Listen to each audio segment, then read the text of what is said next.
Assalamualaikum warahmatullahi wabarakatuh. Apa kabar anak-anakku kelas 7? Semoga kalian masih tetap berada dalam lindungan Allah Subhanahu wa taala. Baiklah anak-anakku, sebelum kita memulai pembelajaran kita pada hari ini, terlebih dahulu kita membaca suratul Fatihah. Silahkan.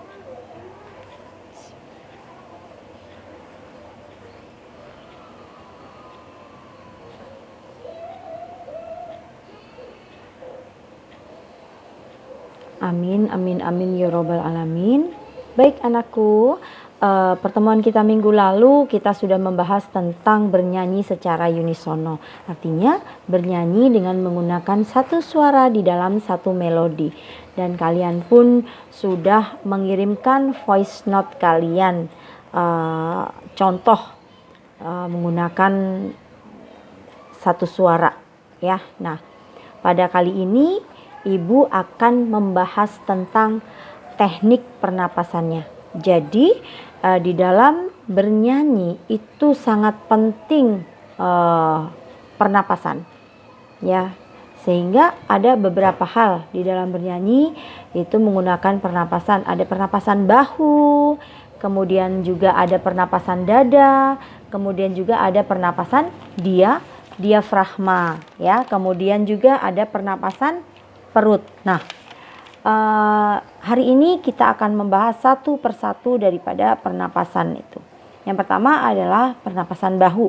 Ya, jadi pernapasan bahu itu merupakan melakukan pernapasan dengan menarik napas dengan cara mengangkat bahu. Untuk apa? Ya, untuk mengisi udara ke dalam paru-paru. Ya, tetapi cara seperti ini itu tidak dianjurkan di dalam bernyanyi. Mengapa? Karena napas yang bisa dihasilkan itu sangatlah sedikit dan udara yang terhirup sangat minim, serta kalimat yang diucapkan juga sering putus-putus. Makanya kalau di dalam bernyanyi menggunakan pernapasan bahu akan tidak kuat nafasnya, jadi akan putus-putus, fraseringnya itu nggak sampai. Oke ya. Yang kedua adalah pernapasan dada. Nah, pernapasan dada ini adalah melakukan pernapasan dengan membusungkan dada. Jadi ketika berusaha menarik napas kita busungkan dada kita. Ya, tetapi cara seperti ini juga tidak dianjurkan. Mengapa? Karena bisa membuat tubuh menjadi lelah. Ya, jadi akibat yang ditimbulkan adalah suara akan tidak stabil, kemudian juga putus-putus. Nah, teknik ini lebih dikenal dengan teknik Italia karena hampir semua penyanyi zaman Renaissance di Eropa itu menggunakan teknik ini ya.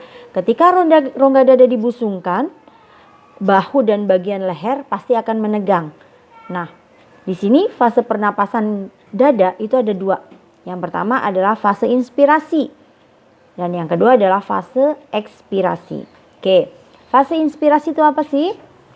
Ya, pada fase ini berwujud berkontraksinya otot antar tulang dan rusuk sehingga rongga dada yang ada bisa membesar.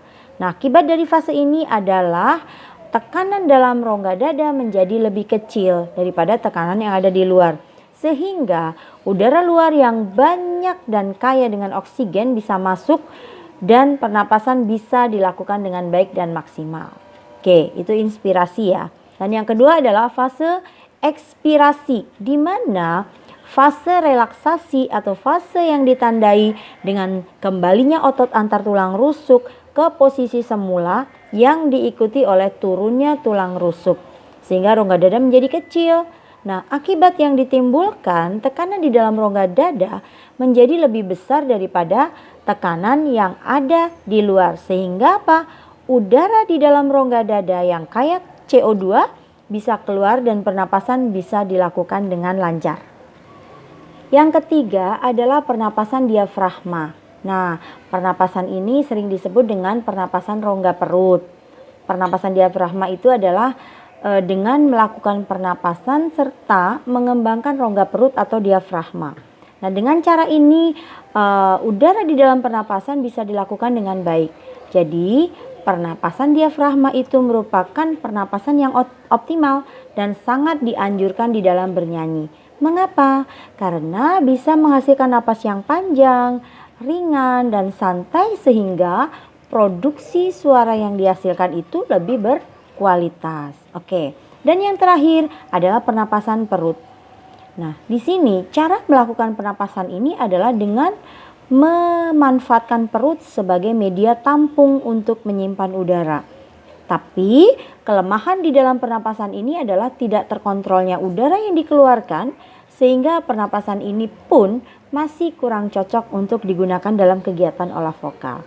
Oke, sampai sini anak-anakku sekalian. Hari ini kita hanya membahas dengan teknik pernapasan ya, atau beberapa macam pernapasan. Tadi ada berapa? Ada 4. Oke. Nanti kalian di rumah dipelajarin kembali ya tentang pernapasan di dalam bernyanyi. Nah, dari keempat pernapasan tadi, yang paling baik untuk bernyanyi adalah pernapasan diafragma. Oke, sampai sini anak-anakku. Nanti kalian belajar berlatih menyanyikan satu lagu populer dengan menggunakan teknik pernapasan diafragma. Oke, sampai di sini dulu materi kita pada hari ini. Semoga bisa bermanfaat buat kalian semua. Tetap menjaga jarak dan tidak keluar rumah apabila tidak diperlukan. Oke, terima kasih. Wassalamualaikum warahmatullahi wabarakatuh.